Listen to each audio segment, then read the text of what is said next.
Chilli powder, ಸಖತ್ ಖಾರ ಬಣ್ಣ ಮತ್ತು ರುಚಿ ಆಚಿ ಚಿಲ್ಲಿ ಪೌಡರ್. ದೇಶದಲ್ಲಿ ಅತಿ ಶ್ರೀಮಂತ ಪಾಲಿಕೆ ಅಂತ ಹೇಳಿದ್ರೆ ಅದು ಮಹಾರಾಷ್ಟ್ರದ ಮುಂಬೈ ನಗರ ಪಾಲಿಕೆ. ಅಂಥ ಚುನಾವಣೆ ಇವತ್ತು ಏರ್ಪಟ್ಟಿತ್ತು. ಮಾತ್ರವಲ್ಲ, ಫಲಿತಾಂಶ ಕೂಡ ಪ್ರಕಟ ಆಗಿದೆ. ಮುಂಬೈನಲ್ಲಿ ಠಾಕ್ರೆ ಭದ್ರಕೋಟೆ ಛಿದ್ರವಾಗ್ತಾ ಸಾಗ್ತಾ ಇದೆ. ಪಾಲಿಕೆ ಚುನಾವಣೆಯಲ್ಲಿ ಬಹುತೇಕ ಬಿಜೆಪಿಗೆ ಅಧಿಕಾರದ ಚುಕ್ಕಾಣಿ ಅಂತ ಸದ್ಯದ ಅಂಕಿಅಂಶಗಳು ಹೇಳ್ತಾ ಇದ್ದಾವೆ. ಮುಂಬೈ, ಪುಣೆ, ನಾಗ್ಪುರ, ನಾಸಿಕ್ ಸೇರಿದಂತೆ ಇತರ ಕಡೆಗಳಲ್ಲಿ ಬಿಜೆಪಿಯೇ ಗೆದ್ದು ಬೀಗ್ತಾ ಇದೆ. ಒಟ್ಟಾರೆ 2869 ವಾರ್ಡ್ಗಳಲ್ಲಿ ಬಿಜೆಪಿ 1224 ಕ್ಷೇತ್ರಗಳಲ್ಲಿ ಮುನ್ನಡೆಯನ್ನು ಕಾಯ್ದುಕೊಂಡಿದೆ. ಪಂಚರಾಜ್ಯಗಳ ಚುನಾವಣೆಗೆ ಫಲಿತಾಂಶದ ಇದು ದಿಕ್ಸೂಚಿ ಆಗುತ್ತೆ ಅನ್ನುವ ರೀತಿಯಲ್ಲಿ ವಿಶ್ಲೇಷಣೆ ಮಾಡಲಾಗ್ತಾ ಇದೆ. ಮುಂಬೈ ಪಾಲಿಕೆಯಲ್ಲಿ ಮೊದಲ ಬಾರಿಗೆ ಬಿಜೆಪಿಯ ಮೇಯರ್ ಬರಬಹುದು ಎನ್ನುವ ನಿರೀಕ್ಷೆ. ನೋಡಿ, ಅದೊಂದು ದೊಡ್ಡ ಚರಿತ್ರೆ.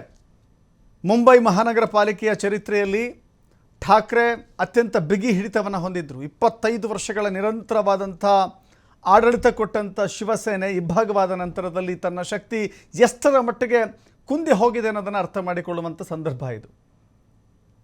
ಅದಕ್ಕಾಗಿ ಸಾಮರ್ಥ್ಯವನ್ನು ಸಾಬೀತುಪಡಿಸಿಕೊಳ್ಳುವ ಕಾರಣಕ್ಕಾಗಿಯೇ ರಾಜ್ ಠಾಕ್ರೆ ಮತ್ತು ಉದ್ಧವ್ ಠಾಕ್ರೆ ಇಬ್ಬರೂ ಕೂಡ ಒಟ್ಟುಗೂಡಿ ಸಹೋದರರು ಶಕ್ತಿ ಸಾಮರ್ಥ್ಯವನ್ನು ತೋರಿಸಬೇಕು ಎನ್ನುವ ನಿಟ್ಟಿನಲ್ಲಿ ಈ ಒಂದು ಚುನಾವಣೆಯನ್ನು ಸವಾಲಾಗಿ ಸ್ವೀಕಾರ ಮಾಡಿದ್ರು. ಸಹೋದರರ ಸವಾಲಿಲ್ಲಿ ವರ್ಕೌಟ್ ಆಗಿಲ್ಲ. ಹೀಗಾಗಿ ಬಿಜೆಪಿ ಮತ್ತು ಸಿಂಧೆ ಬಣದ ಶಿವಸೇನೆ ಎರಡರ ಒಕ್ಕೂಟ ಮಹಾಯುತಿ ಗೆಲುವಿನ ದಡಕ್ಕೆ ಬಂದು ತಲುಪಿದೆ. ಹೀಗಾಗಿ ಪಟಾಕಿ ಸಿಡಿಸಿ ಬಿಜೆಪಿ ಕಾರ್ಯಕರ್ತರು ಸಂಭ್ರಮಾಚರಣೆಯನ್ನು ಮಾಡ್ತಾ ಇದ್ದಾರೆ. ಮುಂಬೈ ಹೇಳಿ ಕೇಳಿ ಇಡೀ ಏಷ್ಯಾದಲ್ಲಿಯೇ ಅತ್ಯಂತ ಶ್ರೀಮಂತ ಮಹಾನಗರ ಪಾಲಿಕೆ.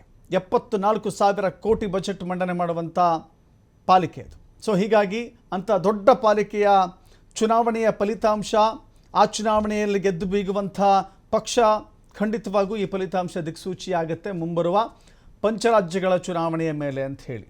ಮುಂಬೈನಲ್ಲಿ ನಡೆಯುವಂಥ ವಿದ್ಯಮಾನಗಳಿದ್ದವಲ್ಲ, ದೇಶವ್ಯಾಪಿಯೂ ಕೂಡ ಪರಿಣಾಮವನ್ನು ಬೀರುತ್ತೆ ರಾಜಕೀಯವಾಗಿ ಅಂತ ಹೇಳಿ ಕೇಳಿ ಈ ಚುನಾವಣೆಯನ್ನು ಬಹಳ ಸೀರಿಯಸ್ ಆಗಿ ತೆಗೆದುಕೊಂಡು ಎಲ್ಲ ಪಕ್ಷಗಳು ಕೂಡ ಹೇಳಿ ಕೇಳಿ ಕಾಂಗ್ರೆಸ್ ಹೋಯಿತು, NCP ಹೋಯಿತು.